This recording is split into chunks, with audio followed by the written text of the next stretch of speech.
আসসালামু আলাইকুম everyone, welcome back to my channel. কেমন আছেন সবাই? আলহামদুলিল্লাহ ভালো আছি। তো আজকে হচ্ছে শীতের একটা মজার তরকারি নিয়ে চলে আসলাম আপনাদের মাঝে। এটা আমি যেভাবে রান্না করি সেটা শেয়ার করব। অনেকে তো অনেক রকমভাবে ঝোলের তরকারি রান্না করেন, তবে আজকে হচ্ছে আমি নতুন আলু আর টমেটো দিয়ে কাতল মাছের একটা অসাধারণ রেসিপি নিয়ে চলে আসলাম। এটা কিন্তু খেতে খুবই মজাদার। সবসময় একঘেয়েমি মাছ রান্না না করে এক শীতের সিজনে যদি একটু ঝোল ঝোল তরকারি রান্না করা হয়, খেতে কিন্তু মন্দ লাগে না। আর বিশেষ করে এটা বেচারার ভাই বোনদের জন্য বেশি উপকারে আসবে। আজকে রান্নাটা করার জন্য এখানে হচ্ছে আমি 1 কেজি ওজনের একটা কাতল মাছ নিয়েছি। মাছটাকে ভালো করে ধুয়ে পানি ঝরিয়ে নিয়েছি। এখন হচ্ছে সরাসরি আমি তেল দিয়ে দিচ্ছি মাছটা একটু ফ্রাই করে নেওয়ার জন্য। আপনারা চাইলে কাঁচা অবস্থায় মাছটা রান্না করতে পারেন, তবে আমার কাছে একটু ফ্রাই করে রান্না করলে খেতে ভালো লাগে। এখানে হচ্ছে মাছের মধ্যে আমি ম্যারিনেট করতে দিয়ে দিচ্ছি সামান্য হলুদের গুঁড়া আর লবণ দিয়ে এভাবে মেখে নেব।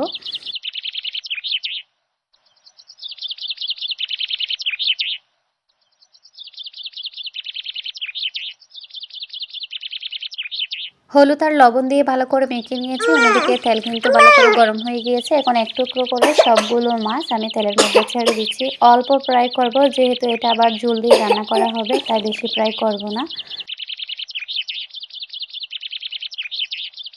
এক পাশের চুলায় মাছটা ফ্রাই করতে বসিয়ে দিয়েছি, অন্যদিকে হচ্ছে আমি প্যানের মধ্যে হালকা করে লবণ আর তেল দিয়ে দিয়েছি। এখন আলুটা ফ্রাই করে নেব। যেহেতু এটা হচ্ছে নতুন আলু, একটু ফ্রাই করলে আপনার যে কাঁচা গন্ধটা থাকে সেটা থাকবে না। তার জন্য আমি চেষ্টা করি ভেজে যদি মাছ রান্না করি তাহলে আলু ইউজ করলে সেটা একটু ছোট করে ভেজে যাওয়ার জন্য, এতে করে আপনার তরকারির লোকটা খুব সুন্দর আসে। আলুর টুকরোগুলোতে হালকা কালার আসতে শুরু করলে ঠিক এ পর্যায়ে নামিয়ে নিতে হবে। এই যে আমার আলুর টুকরোগুলো ভাজা হয়ে গিয়েছে, এখন নামিয়ে নিচ্ছি। অন্যদিকে হচ্ছে যে মাছটা ফ্রাই করতে বসিয়েছি, সেটাও নিচের অংশটা হালকা লালচে কালার চলে আসছে। এখন একটা একটা করে মাছগুলো উল্টিয়ে দিচ্ছি।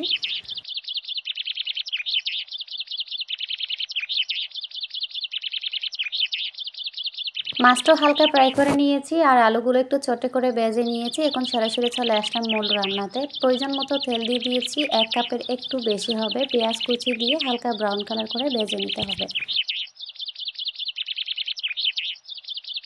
পেঁয়াজটা লালচে বাদামি কালার কিন্তু চলে আসছে। এরপর যে বাটা মশলাগুলো ইউজ করছি, এখানে আমি উঁচু করে 1 টেবিল চামচ দিয়েছি কাঁচা ঝাল বাটা, সামান্য শুকনো মরিচ বাটা দিয়েছি কালারের জন্য, আর জিরে বাটা দিয়েছি।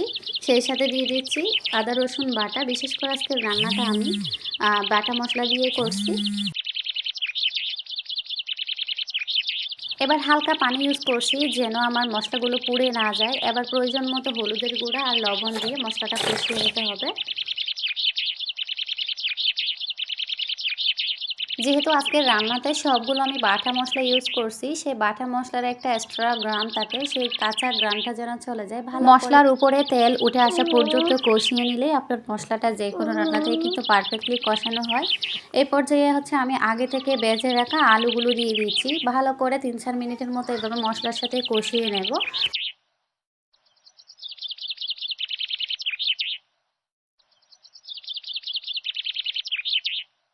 কষিয়ে নেওয়ার পর এখন প্রয়োজন মতো আমি পানি দিয়ে দিচ্ছি। এখানে আমি আলুটাও ভেজে নিয়েছি আর মাছগুলো কিন্তু হাফ কুক করা হয়ে গেছে ভেজে নেওয়ার কারণে।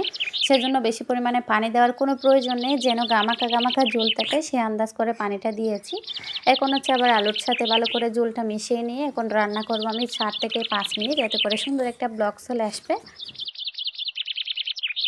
5 মিনিট ঝাল করছি, এর মধ্যে দেখুন ভালো ব্লক চলে আসছে। এই পর্যায়ে আমি মাছগুলো আলতো হাতে বসিয়ে দেব। আগে যদি মাছটা দিয়ে আমি কষাতাম, মাছগুলো ভেঙে যেত। এখন একটা মাছও ভাঙবে না, যেভাবে রাখবেন সেভাবেই থাকবে। আপনারা বড় যে কোনো মাছ দিয়ে ঝোলের তরকারি রান্না কিভাবে করেন অবশ্যই কমেন্টে জানালে খুশি হব।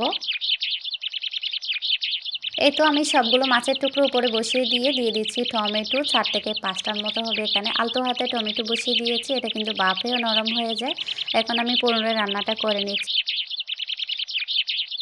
এই যে দেখুন আমার তরকারিটা রান্নার পরে ফাইনাল লুক ঠিক এরকম আসছে। খেতে কিন্তু খুবই মজাদার হয়েছে। শীতকালে তরতাজা মাছ দিয়ে এভাবে ঝোলের তরকারি রান্না করলে খেতে খুবই ভালো লাগে গরম গরম ভাতের সাথে। আর তার উপরে হচ্ছে সবগুলো বাটা মশলা। তো এভরিওয়ান, আমার আজকের এই সাদামাটা রেসিপিটা আপনাদের কাছে কেমন লেগেছে অবশ্যই মতামত জানাবেন। আর পারলে এই শীতের মধ্যে একবার হলো ট্রাই করে দেখবেন, খেতে খুবই মজাদার। আজ তাহলে এ পর্যন্তই, চলে আসবো নতুন কোনো না কোনো রেসিপি নিয়েই। সে পর্যন্ত ভালো থাকবেন সবাই। আল্লাহ হাফেজ।